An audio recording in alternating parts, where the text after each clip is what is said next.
തദ്ദേശ തെരഞ്ഞെടുപ്പ് പ്രഖ്യാപനത്തിന് മുന്നേ കോർപ്പറേഷനുകൾ പിടിക്കാൻ നീക്കങ്ങൾ ശക്തമാക്കിയിരിക്കുകയാണ് മുന്നണികൾ. തിരുവനന്തപുരത്തെ CPIM സ്ഥാനാർത്ഥികളെ ഇന്ന് പ്രഖ്യാപിക്കും. കൊച്ചിയിലെ കുറി അപ്രതീക്ഷിത സ്ഥാനാർത്ഥികളാകും മേയർ സ്ഥാനത്തേക്ക് മത്സരിക്കുക. സീറ്റ് വിഭജനം പൂർത്തിയായതോടെ കോഴിക്കോട്ടെ മേയർ സ്ഥാനാർത്ഥിയെ സംബന്ധിച്ച് ഏകദേശ ധാരണയിലെത്തി എന്നാണ് റിപ്പോർട്ട്. അതേസമയം പാലക്കാട് പട്ടാമ്പിയിൽ നഗരസഭാ ചെയർമാൻ രാജിവെച്ചു. മലപ്പുറം മമ്പാട് പഞ്ചായത്തിൽ UDFും വെൽഫെയർ പാർട്ടിയും ധാരണയിലെത്തി. KS ശബരിനാഥൻ UDFിന്റെ മേയർ സ്ഥാനാർത്ഥിയായി പ്രചരണം ആരംഭിച്ചു കഴിഞ്ഞു. 63 സീറ്റുകളിൽ കോൺഗ്രസ് സ്ഥാനാർത്ഥി പ്രഖ്യാപനവും നടത്തി. ഇതോടെയാണ് തെരഞ്ഞെടുപ്പ് പ്രഖ്യാപനത്തിന് മുന്നേ തന്നെ സ്ഥാനാർത്ഥികളെ തീരുമാനിക്കാൻ CPIM തീരുമാനിച്ചത്. തിരുവനന്തപുരം നഗരസഭയുടെ അധ്യക്ഷ സ്ഥാനത്തേക്ക് ഇക്കുറി SP ദീപകിനാണ് ഇടത് ക്യാമ്പിൽ സാധ്യത കൂടുതൽ. പാർട്ടി ജില്ലാ കമ്മിറ്റി അംഗമാണ് ദീപകിനെ കൂടാതെ Vilappil area secretary RP Shivaji, Vanchiyoor area secretary K Sreekumar, ജില്ലാ കമ്മിറ്റി അംഗം SA സുന്ദർ എന്നിവരും മേയർ സ്ഥാനാർത്ഥി സാധ്യതാ പട്ടികയിലുണ്ട്. സ്ഥാനാർത്ഥി നിർണയത്തിന് പിന്നാലെ മേയർ സ്ഥാനാർത്ഥിയെ പ്രഖ്യാപിക്കുന്ന കീഴ്വഴക്കമില്ലാത്തതിനാൽ LDF മേയർ സ്ഥാനാർത്ഥിയെ അറിയാൻ ഫലപ്രഖ്യാപനം വരെ കാത്തിരിക്കേണ്ടി വരും. കൊച്ചി കോർപ്പറേഷനിൽ ഇക്കുറി അപ്രതീക്ഷിത സ്ഥാനാർത്ഥികളാണ് മേയർ സ്ഥാനാർത്ഥി സാധ്യതയിലുള്ളത്.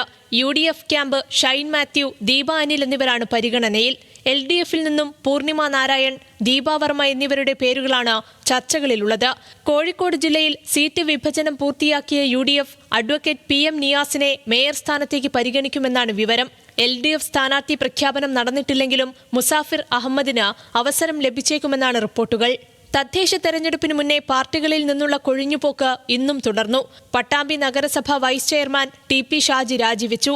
V4 പട്ടാമ്പി കൂട്ടായ്മയുടെ നേതാവായ ഷാജി കോൺഗ്രസ് വിട്ട് LDFിന് പിന്തുണ പ്രഖ്യാപിച്ചിരുന്നു. ഞാൻ ആദ്യം പറഞ്ഞു താഴേന്ന് ഗ്രഹപ്രവേശനം, അത് ഞാൻ ഒന്നും കൂടി മാറ്റി പറയാണ് ഗ്രഹ പുനഃപ്രവേശനം.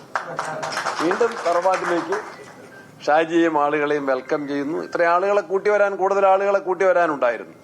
പാലക്കാട് നിന്ന് ഇങ്ങോട്ട് എത്താനുള്ള യാത്രാ പ്രശ്നം കൊണ്ടാണ് ഒരു ടീം ഓഫ് ലീഡേഴ്സ് വന്ന് ഇതിന്റെ ഈ കൂട്ടായ്മ ശക്തിപ്പെടുത്തിയിട്ടുള്ളത്.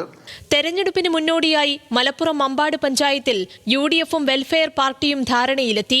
പഞ്ചായത്തിലെ വാർഡ് 18 ഇപ്പൂട്ടിങ്ങളിൽ UDF പിന്തുണയോടെ വെൽഫെയർ പാർട്ടി മത്സരിക്കും. മുബീന ചോലയിലാണ് സ്ഥാനാർത്ഥി. പഞ്ചായത്തിലെ മറ്റു വാർഡുകളിൽ വെൽഫെയർ പാർട്ടി UDFിനെ പിന്തുണയ്ക്കും.